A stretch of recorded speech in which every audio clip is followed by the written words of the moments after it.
نبی صلی اللہ علیہ وسلم موجود ہے، صحابہ حد درجے محبت کرنے والے اپنے نبی سے اپنی جان تک نبی کے لیے قربان کرنے کے لیے تیار تھے، اسلام کے لیے ہر حکم پر مر مٹنے کے لیے تیار ہو جاتے تھے۔ لیکن اپنے صحابی کا نکاح ہوا، نبی کو اطلاع نہیں۔ کتنا آسان، کتنا سادہ سیدھا نکاح، گھروں میں رشتے طے ہو جاتے تھے، گھروں میں نکاح پڑھا دیے جاتے تھے، اسراف نہیں کرتے تھے صحابہ، اس لیے زندگیوں میں برکت تھی۔ آج ہم اسراف کرتے ہیں، زندگی میں برکت ختم ہو گئی۔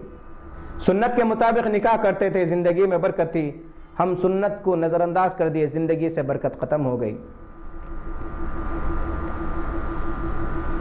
اور اللہ کے نبی صلی اللہ علیہ وسلم کوئی ناراض نہیں ہوئے کہ تم نے مجھے دعوت کیوں نہیں دی، مجھے کیوں نہیں بلائے، تمہارا میرا رشتہ ختم، ایسی کوئی بات نہیں بولے، کوئی بات نہیں بولے، بلکہ اللہ کے نبی صلی اللہ علیہ وسلم کہنے لگے کہ بارک اللہ لک و بارک علیک و جمع بینکم فی خیرین، عبد الرحمن اللہ تعالیٰ برکت دے، مہر میں کیا بنے ہو؟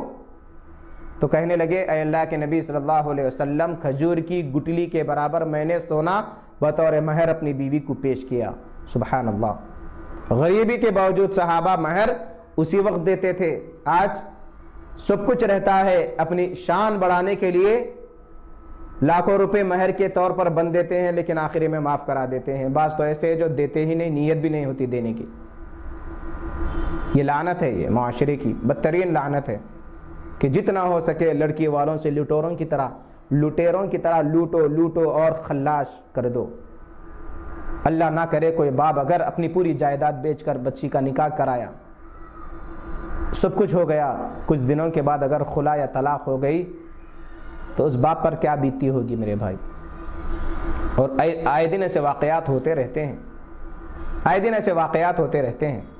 تو الغرض عبد الرحمن ابن عوف رضی اللہ تعالیٰ عنہ کو اللہ کے نبی صلی اللہ علیہ وسلم نے دعا دی اور کہا کہ اولم ولو بشأتن، کہ اے عبد الرحمن ولیمہ کرو، خرچ ایک بکری کاٹ کر ہی کیوں نہ کرنا ہو۔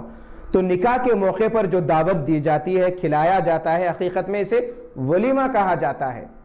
ہم نے شادی کی دعوت الگ کی، ولیمے کی دعوت الگ کی۔ شادی صرف ایجاب قبول، خطبہ مسنونہ اور گواہوں کی موجودگی میں ایجاب قبول ہو جانا، اس کا نام ہے نکاح، عقد نکاح۔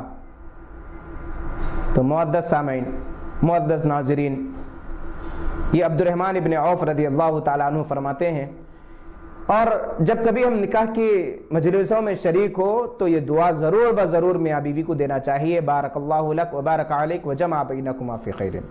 اللہ تعالیٰ برکت دے، اللہ تعالیٰ پر برکت نازل فرمائے، تمہارا اجتماع خیر پر ہو، اللہ اس میں بھی برکت عطا فرمائے۔ سراسر برکت کی دعا ہے، بالکل مختصر دعا ہے ابو داؤد وغیرہ کی، بارک اللہ لک و بارک علیک و جمع بینکما فی خیر۔ تو دعا کا اثر یہ ہوا، عبد الرحمن ابن عوف فرماتے ہیں کہ اللہ کے نبی صلی اللہ علیہ وسلم کی دعا کا اثر یہ ہوا کہ میں کوئی پتھر بھی اٹھاتا تو اس کے نیچے سے خزانہ ملنے، نعمتیں ملنے کی توقع کرتا۔ دعا کی یہ برکت ہو گئی، نعمتوں سے اللہ تعالیٰ نواز دیا انہیں۔ اور جب ان کے انتقال ہوا، انس بن مالک جو اس حدیث کے راوی فرماتے ہیں کہ ایک بیوی کو ایک لاکھ دینار وراثت میں ملا، 1,00,000 سونے کے سکے۔ سبحان اللہ، یہ برکت ہے۔ یہ برکت کی دعا ہمیشہ یاد رکھنا چاہیے اور دینا چاہیے۔ اور حسب استطاعت ولیمہ یہ لڑکے کے ذمے ہے۔ آج ہوتا یہ ہے، لڑکی والوں سے جوڑے کی رقم مانگ کر، جہیز کی چیزیں مانگ کر وہی ولیمے میں خرچہ کی جاتی ہے۔ گویا کہ آج زن مرید بنے ہوئے ہیں، لڑکی کے بستر پر سوتے ہیں، لڑکی کی گاڑی چلاتے ہیں، تو لڑکیوں کا، بیویوں کا حکم چلے گا۔ اور آج کے معاشرے میں نکاح کی پوری ذمہ داری گھر کی بڑی عورتیں سنبھالتی ہے، مرد بیچارے بے بس نظر آتے ہیں۔ معزز ناظرین، پوری باتوں کا خلاصہ یہ ہے کہ جو نکاح دینداری کے بنیاد پر ہوتے ہیں اس میں برکت رہتی ہے، سنت پر عمل کرنے سے زندگی میں برکت آتی ہے۔ اور ایسے نکاحوں کے سلسلے میں کہا گیا وَمِنْ آیَاتِهِ ان خلق لکم من انفسکم ازواجا لتسکنوا الیہا، کہ اللہ کی قدرت کی نشانیوں میں سے ایک نشانی یہ ہے کہ اس نے نکاح کے ذریعے الفت و محبت کا ذریعہ قرار دیا نکاح کو، لتسکنوا الیہا کہا تاکہ سکون حاصل کرو، وجعل بینکم مودۃ ورحمہ کہا کہ نکاح کے ذریعے الفت و محبت میاں بیوی کے درمیان اللہ تعالیٰ پیدا کر دیتا ہے،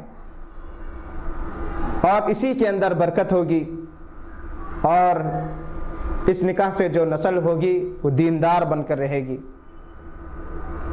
اللہ تعالیٰ سے دعا ہے الہ العالمین ہم تمام کو سنت کے مطابق نکاح کرنے کی توفیق عطا فرما، بدعت و خرافات رسومات کا خاتمہ کرنے کی توفیق عطا فرما۔ وما علینا الا البلاغ۔ السلام علیکم ورحمۃ اللہ وبرکاتہ۔